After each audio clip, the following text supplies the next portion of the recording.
In this segment, we will talk about the recent American action in Venezuela, the capture of their dictator, Nicolás Maduro, and the Canadian reaction to that. And we'll compare that to the global reaction. We will see what options does North America have with United States becoming increasingly aggressive. The Globe and Mail wrote an editorial on Sunday in which they said that this action in Venezuela marks the debut of Trump-led America as an imperial power. But what do political scientists think about this? We have with us Dr. Stewart Prest of the University of British Columbia's Political Science Department. He teaches over there, has been on my show before. It's a great pleasure to have him back on my show. Dr. Prest, good morning. Thank you so much for making time. Oh, it's good to be with you again, Manny.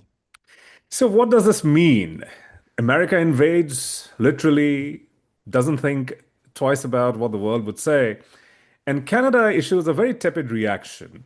Basically, both the Prime Minister as well as the Foreign Affairs Minister, they issue almost identical statements in which they say that, look, this regime is discredited. We're very happy that democracy has got another chance in Venezuela. But both parties, all parties, in fact, need to uphold international law. What does that mean? Yeah, it's a good question because it does take some parsing to get through the statement, but it seems that Canada, like a number of countries in the West, is trying to walk a very fine line here by trying to say things that continue to signal support for international law, but to do so in ways that are not going to in any way poke the bear that is the United States here, where that statement is incomplete because when you say actors should uphold international law, the United States is not upholding international law, and yet that is not part of the statement. So Mhm. there's a clause missing, which is a fairly important one. And again, it's because Canada does not want to be seen to be calling out the United States for fear of coming in for similar focus, if not similar treatment, at a later date. And there's a problem with that strategy, but we can get into that a little more. Effectively, Canada, like its allies, does not want to call the United States out for fear of calling attention to itself. But there's a risk here when we stay silent in the face of violations of international law.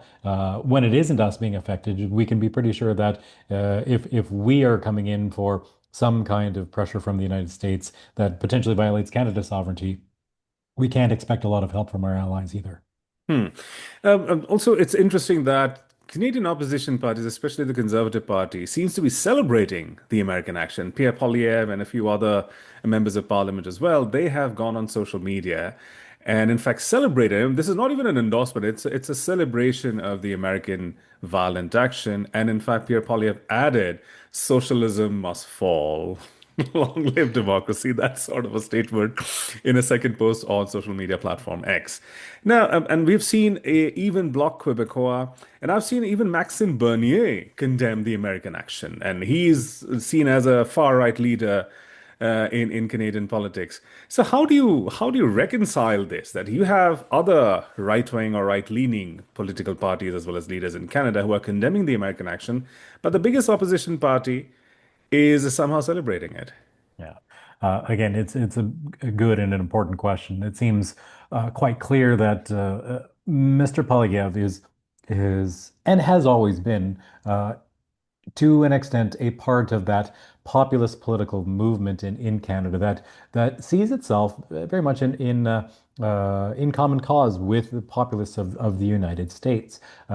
We hear it in Mr. Poilievre's language talking about making Canada affordable again, right? And trying Right. to echo themes and do so in ways that are not completely out in the open saying, I think Trump is great, but trying to signal that there's an affinity there. And this is another opportunity for him to do so. This is certainly not the first time Mr. Poilievre has railed against socialists either. That is Yes. a long-standing theme of his. And he liked to uh, paint Mr. Trudeau, Mark Carney's predecessor, with that brush quite often as well. And so he is, in some ways, trying to use this moment to advance his own domestic Canadian political agenda, trying to say that Canada needs to be in line with the United States, and we need to be wary of socialism. We need to be wary of these kinds of threats that Donald Trump is fighting around the world. Mhm. But of course, the risk in doing so is that Canada is not the United States. Canada is not part of that populist wave, including the populace here in Canada. And so there is a risk that, again, when American attention turns to Canada, we will feel that pressure in ways that don't do any Canadians any favors. So you do anticipate something like that because I've seen a lot of comments in the mainstream media, opinion pieces especially, where they are saying that look, Canada needs to learn a lesson from this. Canada could be the next target. Greenland and Denmark, by extension, they are already feeling it. We've seen the Prime Minister issue a statement. The Prime Minister over there, they have issued a strong statement. They are basically trying to dissuade the United States. We have seen very strong statements from France and a few other countries in Europe as well, even though the official leaders of the European Union have issued a similar tepid response, like Canada's. And we've seen countries like India, which think that they matter a lot. They have not even issued a statement. The prime minister over there hasn't spoken at all, even though there has been a wishy-washy sort of a statement coming out from the Ministry of External Affairs. So there seems to be a lot of fear and apprehension about what Donald Trump might do next, it seems. And trade concerns are legitimate, of course. All of these countries are having negotiations with the United States over trade. But do you also sense security concerns? Because if the Americans want to do something like that in Canada, we may not be able to prevent it.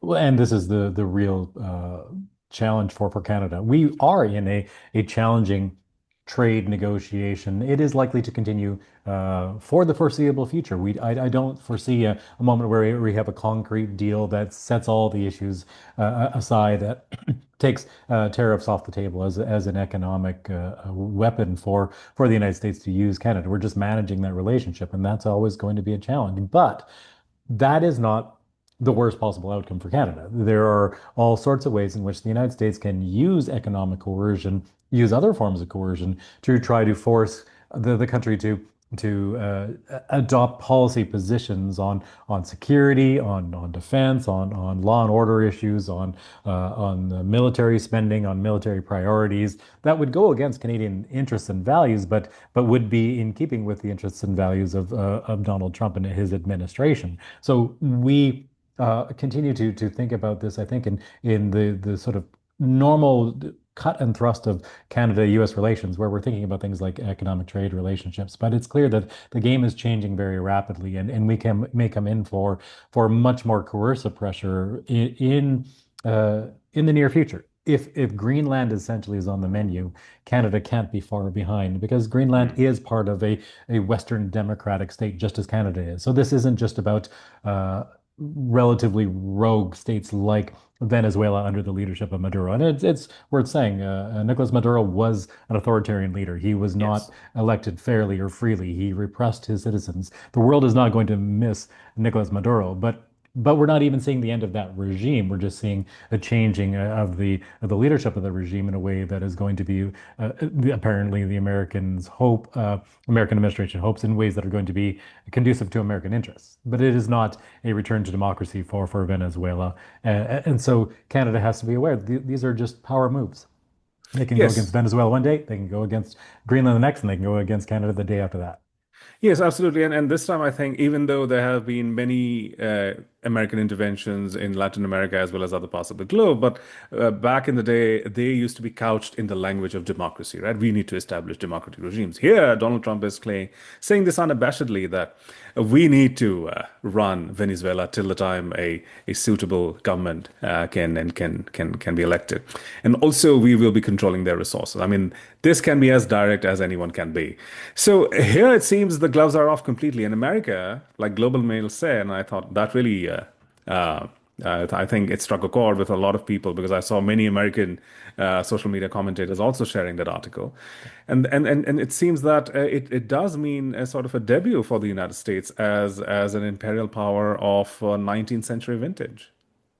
I think that is the right description. And I thought, like you, that it was very good of the Globe and Mail editorial board to say that bluntly. This is what we're dealing with. We're dealing with the United States that is not using power in the service of some kind of international order that is grounded in legal principles. And we never really got there fully. There were always exceptions. The United States was intervening in many countries in Latin America throughout the Cold War. And so this isn't to say that the past was perfect, but there was a kind of normative justification for actions, and there were limits on the use of that power. But here it is a different game entirely. It is simply power for the sake of power used to benefit the most powerful, the U.S. administration, and everyone else has to fall in line if they don't want to come in for their turn over the barrel next. But of course that turn is coming whether you stand against the United States now or not. And so this is a moment for the world more broadly to try to find ways to make it clear that such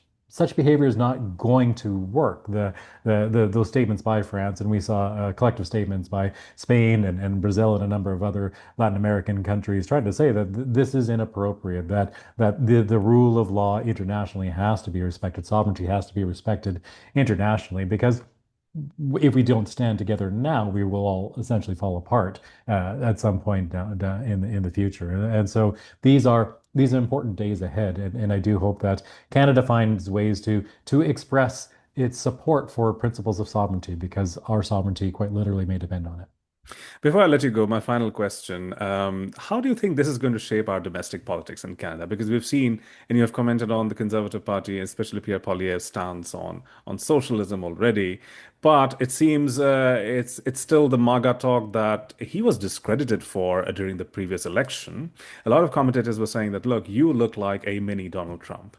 And it appears all over again because I saw somebody very prominent quote tweet him yesterday and say that we know if Canada becomes the 51st state, who is going to be the governor.